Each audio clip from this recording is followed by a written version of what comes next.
यह पुराने दौर की बात है, जब बगदाद की गलियां फन और कारोबार से मामूर रहती थीं। वहां एक मशहूर कशीदाकारी करने वाला बढ़ई मिर्जा करीम रहता था। उसके हाथों में ऐसा जादू था कि जब वह रेशम के धागों को पिरोता तो लगता जैसे जमीन पर जन्नत के बागात उतार रहा हो। मिर्जा की जिंदगी में सिर्फ दो रोशनियां थीं, उसका बड़ा बेटा जैद जो बाप के हुनर का वारिस था, और छोटी बेटी नूर जिसकी एक मुस्कुराहट मिर्जा की सारी थकान उतार देती थी। मगर खुशी और गम एक ही सिक्के के दो रुख हैं। किस्मत ने मिर्जा के दरवाजे पर दस्तक दी जब उसकी नेक सीरत बीवी अचानक एक वबा महामारी की नजर हो गई। इस सदमे ने मिर्जा की कमर तोड़ दी। घर बेइंतहा बदहाली का शिकार हो गया और छोटे बच्चों की परवरिश और कारोबार के दबाव ने मिर्जा को दूसरी शादी पर मजबूर कर दिया। यूं जुलेखा नाम की एक औरत दुल्हन बनकर घर आ गई। जुलेखा की जबान शहद से ज्यादा मीठी थी, मगर दिल नफरत से भरा था। उसने कुछ दिन तो अदाकारी की, लेकिन जैसे ही मिर्जा कालीन बेचने के लिए दूसरे मुल्क के लंबे सफर पर निकला, जुलेखा ने अपने असली रंग दिखा दिए। उसने जैद और नूर को घर का नौकर बना दिया। जहां बच्चे खेला करते थे, वहां जुलेखा ने उन्हें कालीन की फैक्ट्री में कैद कर दिया। उसने जैद को हुक्म दिया, जब तक यह 10 हाथ लंबा कालीन मुकम्मल नहीं होता, तुम्हें खाना नहीं मिलेगा। जैद, जो अभी बच्चा ही था, अपनी छोटी बहन की खातिर दिन रात मशक्कत करता। जब वह रेशम के बारीक धागों को खींचता तो उसकी नन्ही उंगलियां कट जाती और खून रिसने लगता। मगर वह रुक नहीं सकता था, क्योंकि अगर वह रुकता तो जुलेखा नूर को अजियत तकलीफ देती। बेचारी नूर, जो सही से चल भी नहीं सकती थी, उससे जुलेखा तांबे के भारी बर्तन मंजवाती और कुएं से पानी खिंचवाती। कई बार बाल्टी उठाते वक्त नूर गिर जाती और उसके पैर छिल जाते, मगर जुलेखा के दिल में रहम का एक कतरा तक न था। वह उल्टा ताने देती, तुम्हारे बाप ने मुझे मुसीबत में डाल दिया है, तुम मुफ्त की रोटियां तोड़ते हो।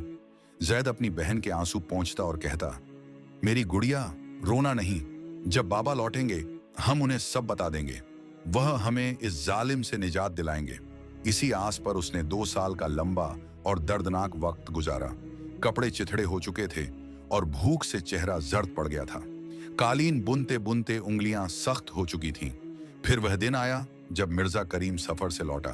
उसके पास बच्चों के लिए ढेरों पैसे और तोहफे थे, मगर जुलेखा ने पहले ही सारा खेल रच लिया था। उसने घर का कीमती सामान और सोने के सिक्के छुपा दिए, अपने कपड़े फाड़ लिए और बाल बिखेर लिए। मिर्जा के कदम रखते ही वह चिल्ला उठी, मैं बर्बाद हो गई। मिर्जा, तुमने घर में कैसे सांप पाल रखे थे? मिर्जा ने घबराकर पूछा। क्या हुआ? जुलेखा ने मगरमच्छ के आंसू बहाते हुए कहा, तुम्हारा बेटा जैद, जिसे तुम फरिश्ता समझते हो, वह चोर बन गया है। उसने मेरी तिजोरी से सिक्के चुराए और जब मैंने रोका तो मुझ पर हाथ उठाया। मिर्जा के पैरों तले जमीन निकल गई। उसने कहा, नहीं, मेरा जैद ऐसा नहीं कर सकता।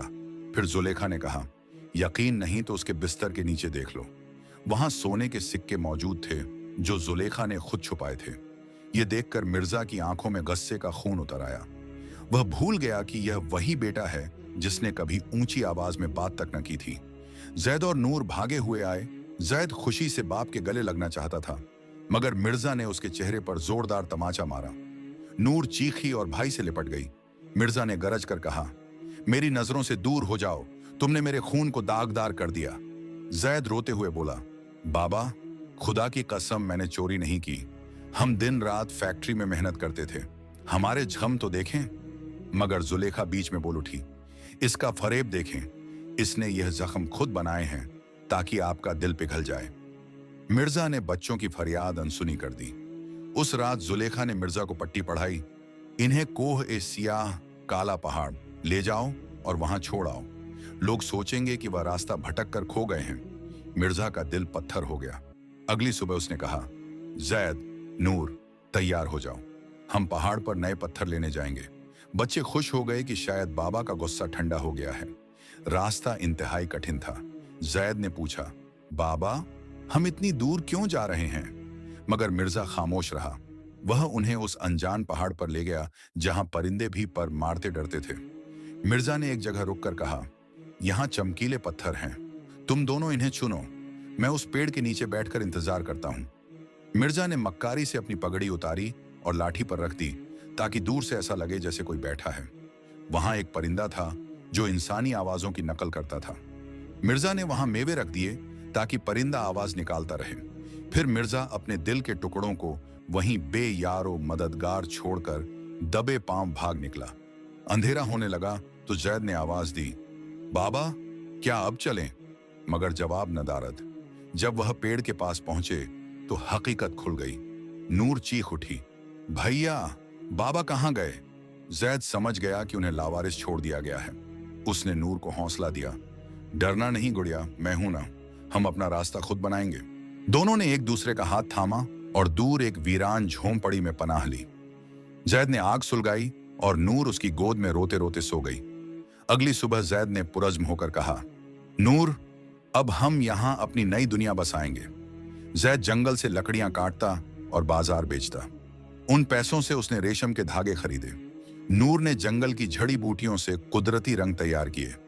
दोनों ने मिलकर ऐसे नफीस जाय नमाज और रुमाल तैयार किए कि बाजार में धूम मच गई।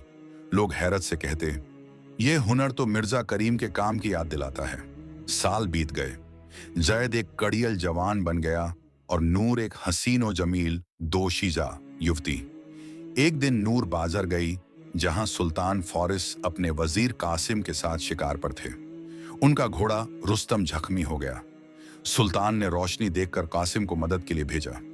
कासिम नूर को देखकर शशदर हैरान रह गया। सुल्तान ने जब खुद नूर को देखा तो उसकी सीरत और हिम्मत का कायल हो गया। सुल्तान ने जैद से नूर का हाथ मांगा। जैद पहले तो हिचकिचाया मगर सुल्तान की शराफत देखकर राजी हो गया। अगले दिन शाही पालकी आई। नूर रोते हुए भाई से रुखसत हुई मगर रास्ते में उसने एक अक्लमंदी का काम किया। उसने अपने बैग से सरसों के बीज निकाले और थोड़े थोड़े फौसले पर गिराती गई। उसका ख्याल था कि अगर उसका भाई कभी उससे मिलने आए तो इन बीजों से फूटने वाले पीले फूल रास्ता दिखाएंगे। वह पीले बीज उस हरे जंगल में उम्मीद की एक लकीर बन गए।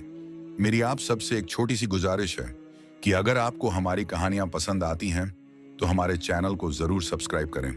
शुक्रिया।